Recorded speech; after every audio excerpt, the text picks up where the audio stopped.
Hello नमस्कार साथियों, स्वागत है आप सभी का आपके अपने चैनल प्रियंका हिंदी एकेडमी में। मित्रों, जैसा कि हम सभी परिचित हैं, ये क्लास जो है हिंदी व्याकरण की है। ये क्लास जो है हिंदी व्याकरण की क्लास है और आज हम सभी जो है अध्याय 4 देखेंगे। अध्याय 4 देखेंगे, है ना। अध्याय 4 देखेंगे और अध्याय 4 में जो टॉपिक है हमारा वो है संज्ञा है, ठीक है। और संज्ञा के अंतर्गत हम सभी क्या देखेंगे, क्या क्या देखेंगे? कार्य और भेद, संज्ञा के रूपांतर यानी कि लिंग वचन और कारक में संबंध, लिंग वचन और कारक में संबंध, लिंग वचन कारक, इसके साथ साथ जो है पद परिचय भी हम सभी इस क्लास में देखेंगे। तो एक एक टॉपिक करके हम सभी देखेंगे और ये परीक्षा की दृष्टि से बहुत ही इम्पॉर्टेंट है, वेरी इम्पॉर्टेंट टॉपिक है ये, और यहाँ से प्रश्न बनता ही बनता है। और ये पुस्तक है वासुदेव नंदन प्रसाद जी की, डॉक्टर वासुदेव नंदन प्रसाद की पुस्तक, आधुनिक हिंदी व्याकरण और रचना की पुस्तक है ये। इससे हम सभी प्रतिदिन जो है क्लास करते हैं और एक एक टॉपिक हम सभी पढ़ते हुए चलते हैं, ठीक है। तो जो हमारे नए प्रतियोगी, नए भाई बहन हैं, वो उनके लिए था ये। बाकी जो हमारे पुराने मित्र हैं वो सभी परिचित हैं इस क्लास से। आगे हम सभी देखते हैं जो है संज्ञा, कार्य और भेद, है ना। संज्ञा, कार्य और भेद। संज्ञा उस विकारी शब्द को कहते हैं। पहले हम जानेंगे कि संज्ञा क्या है, संज्ञा कहते किसे हैं, है ना। तो ये सभी परिचित होंगे, बचपन से पढ़ते आ रहे। किसी व्यक्ति, वस्तु, स्थान अथवा भाव के नाम को क्या कहते हैं? संज्ञा। किसी व्यक्ति, वस्तु, स्थान के भाव के नाम को संज्ञा कहते हैं।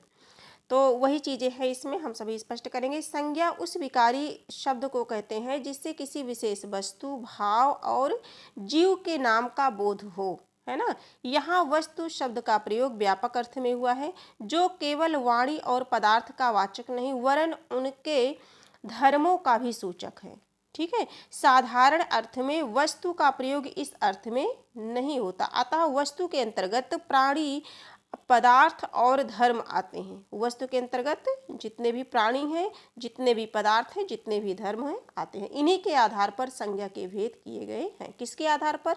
प्राणी के, पदार्थ के और धर्म के आधार पर, ठीक है। आगे हम सभी देखेंगे संज्ञा के भेद। संज्ञा के भेदों की चर्चा बहुत होती है। संज्ञा के भेदों की चर्चा को लेकर के बहुत है कि संज्ञा के कितने भेद हैं, प्रश्न यहाँ से बनता है, 1 नंबर यहाँ से हमारा फिक्स होता है। संज्ञा के भेदों के संबंध में व्याकरण एक मत नहीं है, बिल्कुल, है ना। पर अधिकतर व्याकरण संज्ञा के 5 भेद मानते हैं। कितने भेद मानते हैं? 5 भेद मानते हैं, ठीक है। ये वासुदेव नंदन की बुक से हम सभी पढ़ रहे हैं। तो इसमें देखिए 5 भेद दिया गया है। कितने भेद बताए गए हैं? 5। जातिवाचक, व्यक्तिवाचक, गुणवाचक, भाववाचक और द्रव्यवाचक, ठीक। आगे बढ़ते हैं हम सभी। ये भेद अंग्रेजी के आधार पर है, कुछ रूप के अनुसार, कुछ प्रयोग के अनुसार। संस्कृत व्याकरण में प्रातिपदिक नामक शब्द भेद के अंतर्गत संज्ञा, सर्वनाम, गुणवाचक विशेषण आदि आते हैं, क्योंकि वहाँ इन 3 शब्द वेदों का रूपांतर प्रायः एक ही जैसे प्रयोग से होता है, एक ही जैसे प्रत्ययों के प्रयोग से होता है। किंतु हिंदी व्याकरण में सभी तरह की संज्ञाओं को 2 भागों में बांटा गया है। कितने भागों में? 2 भागों में बांटा गया है। एक वस्तु की दृष्टि से और दूसरा धर्म की दृष्टि से। एक वस्तु की दृष्टि से और दूसरा धर्म की दृष्टि से, ठीक है। आगे देखेंगे हम सभी संज्ञा। संज्ञा के यही चीज़ें हम सभी पढ़ रहे हैं कि 2 दृष्टि से, एक जो है धर्म की दृष्टि से, दूसरा वस्तु की दृष्टि से।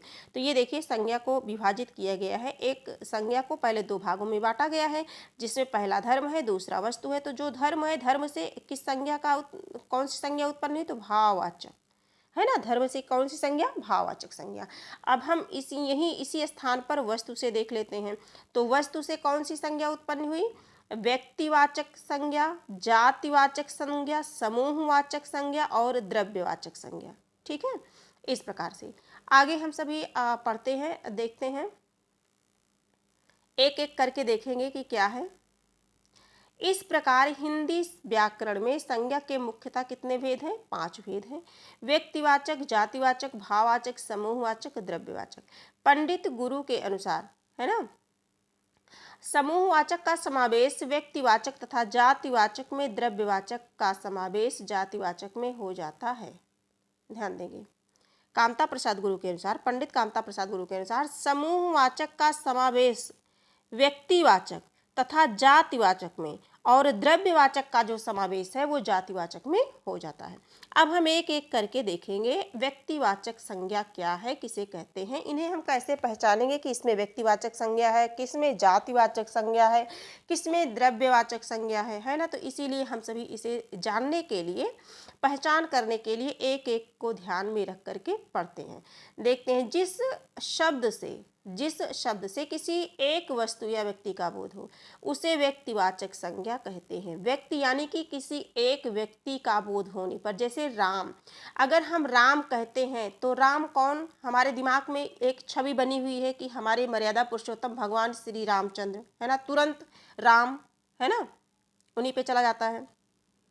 या जैसे राम हम कहते हैं तो किसी व्यक्ति का नाम होगा राम, है ना, तो जिस व्यक्ति का नाम होगा उस व्यक्ति पर चला जाता है ना, किसी घर में, परिवार में किसी व्यक्ति का नाम होता है तो वहाँ चला जाता है। इसके बाद जो है किसी एक व्यक्ति के जाता है। गांधी जी, जैसे गांधी जी कहने से महात्मा गांधी, है ना, राष्ट्रपिता महात्मा गांधी के प्रति संकेत तुरंत चला जाता है। अगर गांधी जी कहेंगे तो तुरंत गांधी जी यानी कि महात्मा गांधी जी, है ना। इसी तरह से अगर गंगा कहेंगे तो गंगा यानी कि गंगा नदी, काशी कहेंगे तो काशी, किसी व्यक्ति, वस्तु, स्थान, भाव के नाम को संज्ञा कहते हैं कि, और व्यक्तिवाचक में किसी एक व्यक्ति का नाम हो वहाँ पर जो है उसे व्यक्तिवाचक संज्ञा कहते हैं। राम, गांधी जी कहने से एक एक व्यक्ति का, गंगा कहने से एक नदी का यानी कि गंगा नदी का, और काशी कहने से एक नगर का बोध होता है।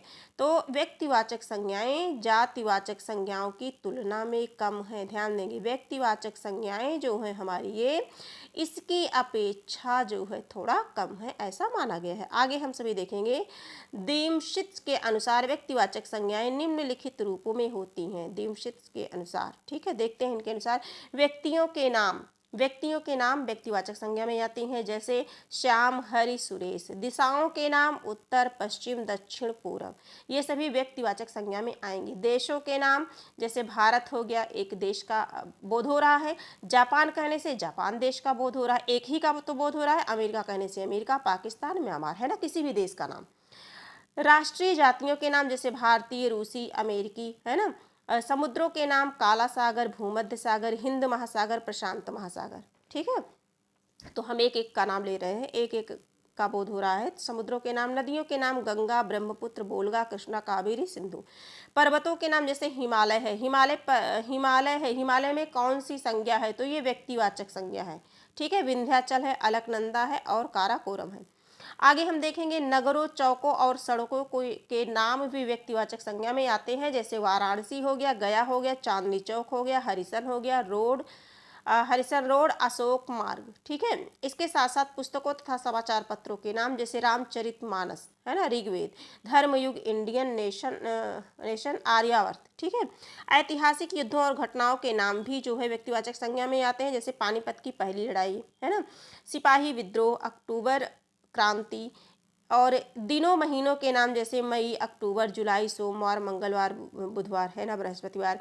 त्योहारों के नाम, होली, दिवाली, रक्षाबंधन। कहने का मतलब, जिससे किसी एक व्यक्ति का बोध हो, एक स्थान का बोध हो, है ना, वहाँ पर जो है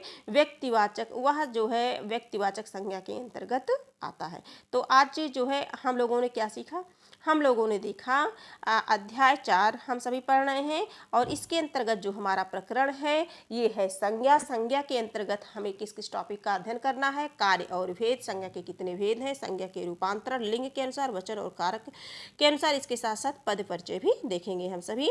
और इसमें हम लोगों ने देखा कि जिससे संज्ञा उस विकारी शब्द को कहते हैं जिससे किसी विशेष वस्तु, भाव और जीव के नाम का बोध होता है, उसे संज्ञा कहते हैं।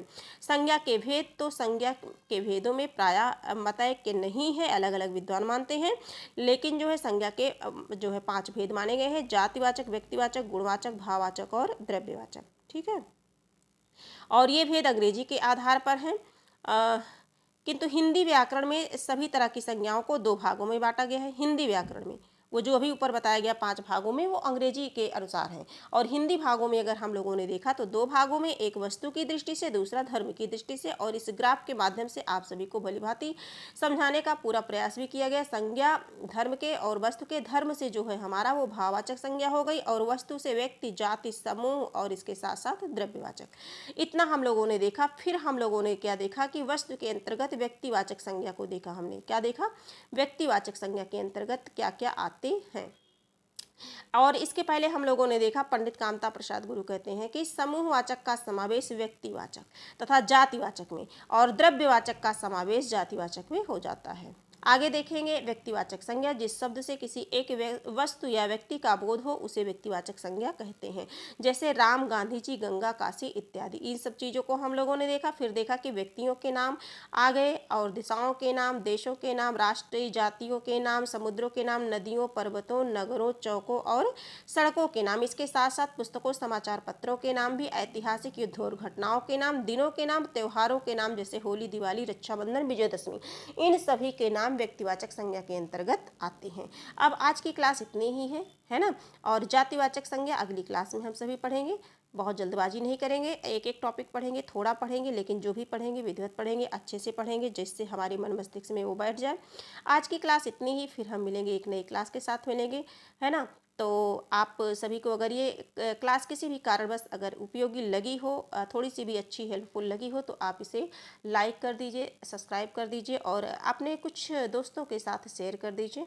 क्योंकि आपका एक लाइक और सब्सक्राइब शेयर हमारे लिए बहुत ही महत्वपूर्ण है, बहुत ही महत्वपूर्ण है। ये हमें जो है हमारे आत्मबल को बढ़ाता है, और हमें जो है क्लास बनाने के लिए प्रेरित करता है आंतरिक रूप से। तो इसीलिए आप सभी से विनम्र निवेदन है, बिल्कुल छोटा सा चैनल है, इस चैनल को प्यार और आपके सपोर्ट, सहयोग की आवश्यकता है। बाकी आप सभी समझदार हैं, सभी लोग पढ़ते रहिए, स्वस्थ रहिए, मस्त रहिए, अपनी परीक्षा की तैयारी में लगे रहिए। फिर हम मिलेंगे एक नई क्लास के साथ, तब तक के लिए धन्यवाद।